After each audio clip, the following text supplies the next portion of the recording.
Hey guys, welcome back to my channel be active graphics की दुनिया में फिर से एक बार आपको वेलकम कहती हूँ। आई होप लास्ट 2 लेक्चर से आपने ग्राफिक्स के टूल एडोब फोटोशॉप के बारे में बहुत कुछ सीखा होगा, उसको इम्प्लीमेंट करके देखा होगा, उसकी प्रैक्टिस की होगी। लास्ट लेक्चर को ओवरव्यू देते चलें तो लास्ट लेक्चर में आपने देखा था कि हमने डिफरेंट लेयर पैनल्स पे वर्किंग कैसे की थी। हमने लेयर पैनल्स में डिफरेंट लेयर्स कैसे बनाई थी और उन पे हमने उनकी मूविंग, उनकी सिलेक्शन कैसे की थी, उन पर वर्किंग कैसे की थी। और मैंने आपको बताया था कि लेयर्स को समझना क्यों ज़रूरी है। फर्दर अगर हम देखें इस चीज़ को,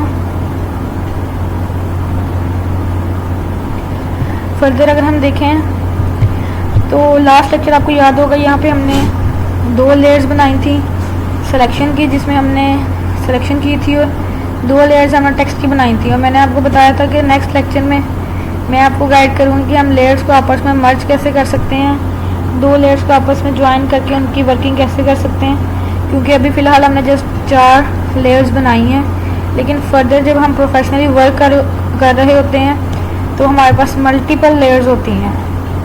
और मल्टीपल लेयर्स में तो जब हम मल्टीपल लेयर्स पे वर्किंग करते हैं, जब हम प्रोफेशनली काम करते हैं, तो हमारे पास मोर देन 50 लेयर्स भी होती हैं, मोर देन 100 लेयर्स भी होती हैं। और हमें कुछ लेयर्स को आपस में मर्ज करना पड़ता है, यानी कि हमें उनको इकट्ठे करके उन पर काम करना पड़ता है। फॉर एग्जांपल मेरे पास यहाँ 4 लेयर्स हैं और मैं चाहती हूँ, ये तो आपको पिछले लेक्चर से याद होगा कि हमने जिस लेयर को सिलेक्ट किया हुआ है, अगर हम उस पर कोई वर्किंग करना चाहें, जैसे हम मूव करना चाहें या कुछ भी, तो जस्ट वही लेयर हमारे पास वर्क करेगी, ना ही कि नीचे वाली या कोई और लेयर। लेकिन अगर मैं चाह रही हूँ कि मेरी 2-3 लेयर्स आपस में इकट्ठे हो जाएं और मैं उन पर इकट्ठे उनको वर्किंग कर सकूँ, उनको इकट्ठे काम कर सकूँ, क्योंकि हम जब प्रोफेशनली वर्क करते हैं हमें बहुत से टेक्स्ट को इकट्ठे रखना पड़ता है, बहुत से हमें लोगोस वगैरह इस तरह प्रोफेशनली वर्किंग में हमें लेयर्स को इकट्ठे मूव कराना पड़ता है। तो चले आज हम उस पर डिस्कस करते हैं। कल यहाँ से मैंने स्किप किया था लेक्चर, यहाँ से कंटिन्यू करते हैं, एक और लेयर सेलेक्ट करते हैं और फिर देखेंगे कि हम लेयर्स को आपस में मर्ज कैसे करते हैं। ये छोटी छोटी चीज़ें हैं जो कि प्रोफेशनली जब आप वर्क कर रहे होंगे तो आपके बहुत काम आएंगी। लेयर 2 मेरी सिलेक्ट हो चुकी हुई है, बट सिलेक्शन पे वर्किंग क्यों नहीं हो रही?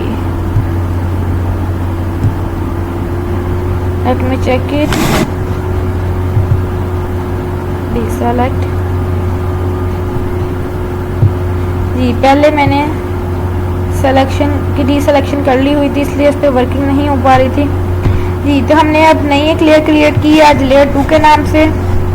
अब मैं एक यहाँ से न्यू लेयर क्रिएट करती हूँ इस पर टेक्स्ट लिखने के लिए, जिसको मैं नेम टेक्स्ट 3 रख लेती हूँ ताकि मुझे याद रहे इस लेयर के बारे में कि कौन सी लेयर है, इस पर मैंने क्या वर्किंग की है।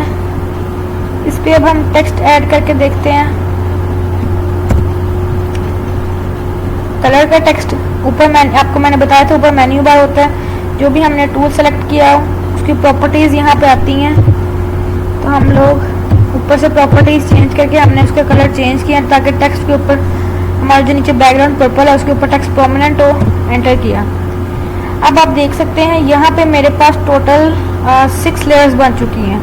अब अगर मैं चाह रही हूँ कि मैंने ये कुछ लेयर्स को आपस में layer 0 text layer 2 text 3 layers को आपस में मर्ज करना है कि ये इकट्ठे मूव करें। फिलहाल तो टेक्स्ट 3 पे मैंने सेलेक्ट किया हुआ है और ये चीज़ गौर से देखें। अब अगर मैं यहाँ से मूव करती हूँ, मूव टूल सेलेक्ट करती हूँ, कुछ भी वर्किंग करना चाहूँगी तो जिस लेयर को सिलेक्ट किया हुआ है जस्ट उसी लेयर पे वर्किंग हो रही है। लेकिन अब आपको मैं लेयर मर्ज करके दिखाती हूँ।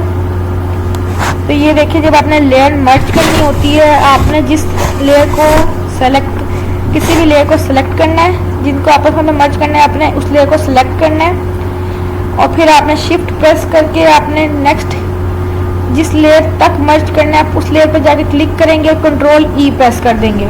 ये देखें, मैंने लेयर 0 पे को सिलेक्ट किया, यहाँ पे मैंने शिफ्ट को प्रेस कर ही रखा है और मैं लेयर टेक्स्ट 3 तक जा रही हूँ। अभी मेरा शिफ्ट का बटन प्रेस ही है।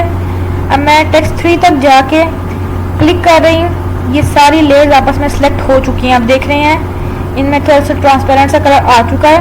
और अब मैं कंट्रोल ई प्रेस करूंगी तो ये लेयर्स आपस में मर्ज हो गए, एक ही लेयर में कन्वर्ट हो चुकी हैं। अब अगर मैं मूव टूल यहाँ से सेलेक्ट करूँ टेक्स्ट 3 के लिए तो देखें जस्ट टेक्स्ट 3 नहीं मूव करेगा बल्कि मेरा सारी वो लेयर्स मूव कर रही हैं, लेयर 1, टेक्स्ट 1, टेक्स्ट 3 और लेयर 3।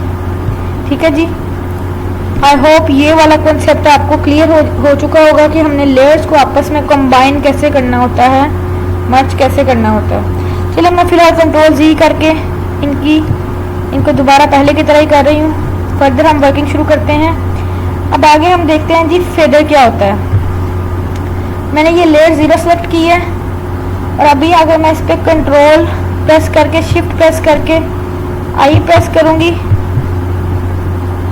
तो अब मैं आपको दिखाती हूँ कि फेदर क्या होता है, इस पर हम लोग वर्किंग कैसे कर सकते हैं जी। तो नेक्स्ट हम देखते हैं जी फेदर क्या होता है। फेदर का मैं ये ग्राफिक्स में एक प्रॉपर्टी है डॉब में, इससे आपको एजेस आपके स्मूथ होते हैं। एजेस यानी कि आपके किनारे सॉफ्ट हो जाते हैं, स्मूथ हो जाते हैं। इस पर हम लोग इसको वर्किंग कैसे कर सकते हैं। फॉर एग्जांपल जब मैं इसको प्रैक्टिकली करूँगी तो आपको इसकी समझ आएगी कि फेदर हम कैसे यूज़ करते हैं। लाइक अगर मैंने बैकग्राउंड में कोई कलर फिल किया है, पूरे बैकग्राउंड में मैं कोई कलर फिल करती हूँ बहुत लाइट सा, देखिए आप बैकग्राउंड पे मैंने कलर फिल कर दिया है। अब मैं इसके ऊपर आपको फेदर अप्लाई करके दिखाती हूँ। फेदर बेसिकली हम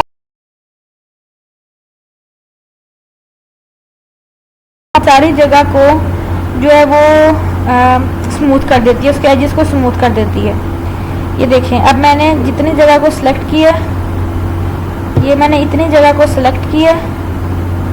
ठीक है जी, ऊपर अगर आप मेन्यूज पे देखें तो यहाँ फेदर की प्रॉपर्टी आ रही है कि फेदर को आपने जितना ज़्यादा करना है, जितना कम करना है। मैं इसको यहाँ जस्ट 15 तक रख रही हूँ। ठीक है, अब फेदर मैंने जगह जो सिलेक्ट की है, अब मैं यहाँ से कलर सेलेक्ट करती हूँ, कोई थोड़ा सा ब्लैकिश में कर लेती हूँ ताकि आपको शो हो जाए। अब यहाँ से जब मैं इस पर कंट्रोल शिफ्ट इकट्ठे कंट्रोल शिफ्ट और आई को प्रेस करूँगी तो कंट्रोल शिफ्ट आई को प्रेस करूँगी तो आप देखेंगे बैकग्राउंड पे एक सिलेक्शन की एक और लेयर सी बन गई है।